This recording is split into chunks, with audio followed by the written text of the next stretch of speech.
추억의 올드팝을 만나보는 시간이죠. 팝스 라운지. 복합문화예술회사 아트콜라주장 장승용 대표와 함께합니다. 대표님 안녕하세요. 네, 안녕하세요. 장승용입니다. 네, 이번 주는 어떤 뮤지션의 얘기 함께 할까요? 네, 이번 주에 소개할 그 역사상 가장 위대한 대중음악가는 에릭 클랩튼입니다. 에릭 클랩튼은 뭐 노래를 좋아하는 분들도 많지만 또 기타리스트로서 네, 에릭 네. 클랩튼을 좋아하는 분들도 그렇죠. 참 많죠. 예, 네. 예. 자, 그렇다면 또 이제 에릭 클랩튼의 얘기 본격적으로 시작해 볼까요? 네. 그 에릭 클랩튼은 1945년에 출생한 영국의 락 앤 블루스 기타리스트이자 싱어송라이터입니다. 락 음악에서 가장 성공적이고 영향력 있는 기타리스트 중 한 명으로 평가되는 클랩튼은 롤링스톤즈의 역사상 가장 위대한 100명의 기타리스트 목록에서 2위, 깁슨사의 역사상 최고의 기타리스트 50인에서 4위를 차지했고요. 2009년에 타임지가 선정한 최고의 일렉트릭 기타 연주자 10인 목록에서 5위로 선정되었습니다. 네. 자, 그렇다면 에릭 클랩튼은 어떤 생애를 보냈나요? 네, 그 에릭 클랩튼의 생애와 활동에 대하여 알아보겠습니다.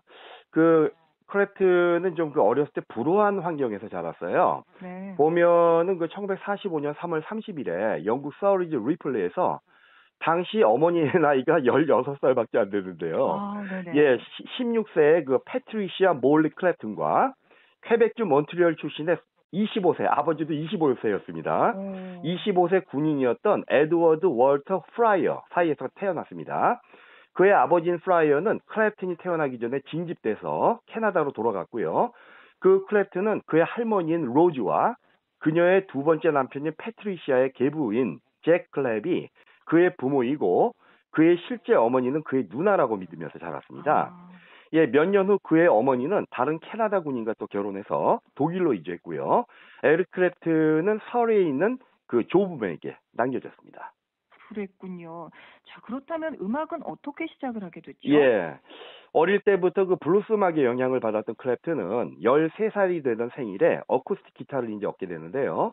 값싼 강철의 줄로 만들어진 이 악기는 연주하기 어려워서 잠시 기타에 흥미를 잃었다가 2년 후에 그 기타로 다시 꾸준히 연습을 하기 시작했습니다. 그는 그 1961년에 서비턴에 있는 그 홀리필드 스쿨을 떠난 후 킹스턴 예술대학에서 공부했는데요. 예술보다는 음악에 집중했기 때문에 학교에서 퇴학을 당했습니다. 그런데 이제 그의 기타 연주는 충분한 발전을 이루어서 16세 무렵에 주목을 받기 시작을 했고 17세 때에는 그의 첫 번째 밴드인 영국 R&B 그룹인 루스터스에 합류했습니다. 1963년 10월 그 클랩튼은 리듬앤블루스 그룹인 야드버지에 합류해서 빠르게 영국 음악계에서 가장 많이 회자되는 기타리스트 중 한 명이 되었습니다. 그런데 그 야드버지의 사운드가 블루스 락에서 보다 그 라디오의 친화적인 팝 락 사운드로 변경되어 가면서 이에 불만을 품은 그 에릭 클랩튼은 1965년 3월에 그룹을 떠나게 됩니다. 네, 그럼 그 야드버지를 떠난 클랩튼은 그 이후 어떻게 됐나요? 예, 야드버지를 떠난 클랩튼은 1965년 4월에 존 메이어 앤드 브루스 브레이커스에 합류하게 되는데요. 그 후 그 1966년 7월에 브루스 브레이커스를 떠났고 그 후에 그 드러머인 진저 베이커의 초대를 받아서 새로 결성된 그룹인 크림에서 진저 베이커와 베이시스트인 잭 브루스와 함께 활동을 하게 됩니다. 클랩튼은 크림과 함께 공연을 하면서 처음으로 미국을 방문했고요. 그 크림은 미국과 유럽 전역에서 수백만 장의 레코드를 판매하고 공연하면서 상업적인 성공을 거두게 됩니다. 이제 드디어 대중적으로 이름을 알리게 됐군요. 네네, 그렇습니다.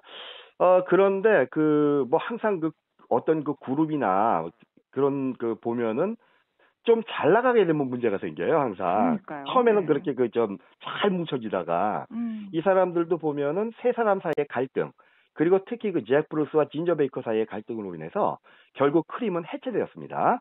크림이 해체된 후 1968년에 클랩튼은 진저 베이커, 스티브 위누드, 릭 그레치와 함께 블루스 락 그룹인 블라인드 페이스를 결성하였습니다. 이 그룹은 1969년 6월 7일에 런던의 하이드 파크에서 데뷔했는데요. 겨우 앨범 한 장을 녹음하고 7개월도 채 안 돼서 그룹은 해체되었습니다.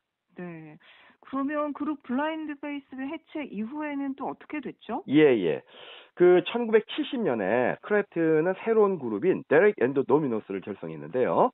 같은 해에 발표된 그들의 앨범인 레일라 앤 어더 어서티드 러브 송스의 그 대부분 노래는 클랩튼이 그의 친구였던 비틀즈 멤버죠. 조지 해리슨. 조지 해리슨의 아내인 패티 보이드를 짝사랑하면서 만들어졌습니다. 네. 특히 이 앨범에는 그 클랩튼이 읽은 페르시아의 시인인 니자미 간자비의 레일라와 마지논 이야기에서 영감을 받은 그의 시그니처 곡 중 하나이자 히트 러브송인 레일라가 포함되어 있습니다.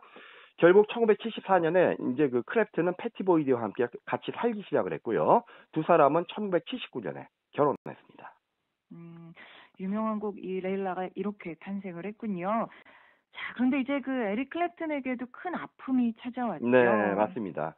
1991년 3월 20일에 그 클랩튼의 4살 된 아들인 코너가 그의 어머니 친구 집 창문에서 떨어져 사망했고요. 아들을 잃은 그의 슬픔은 그의 그 언플럭드 앨범에 수록된 Tears in Heaven이라는 노래로 표현되었습니다. 이 Tears in Heaven 같은 경우는 대중적으로 정말 큰 인기를 끌었죠. 네, 맞습니다. 그리고 이제 에릭 클랩튼은 그 18개의 그래미상과 음악에 대한 뛰어난 공헌으로 브리상을 수상했습니다.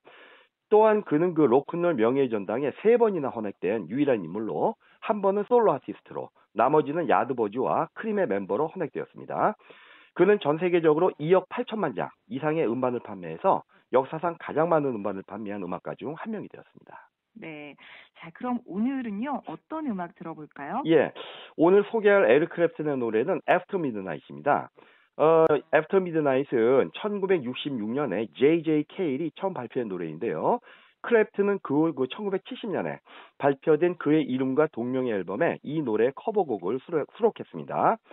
클랩튼의 커버곡은 성공적이었고 J.J. 케일은 그의 그 1971년 앨범인 내추럴리를 위해서 이 노래를 다시 또 녹음했습니다. 또한 그 1987년에 클랩튼은 미켈로 맥주 광고를 위해서 이 노래를 다시 녹음한 후 또 싱글로 발표하기도 했습니다. 그의 경력 전반에 걸쳐 클랩튼의 대표적인 노래 중 하나로 평가되는 이 노래는 이후에 여러 아티스트들이 커버했습니다. 네. 자, 그럼 오늘 에릭 클랩튼의 After Midnight 이 곡 들으면서 팝스 라운지 마무리하고요. 대표님과는 또 다음 시간에 함께 하도록 하겠습니다. 오늘 말씀 감사합니다. 네, 감사합니다.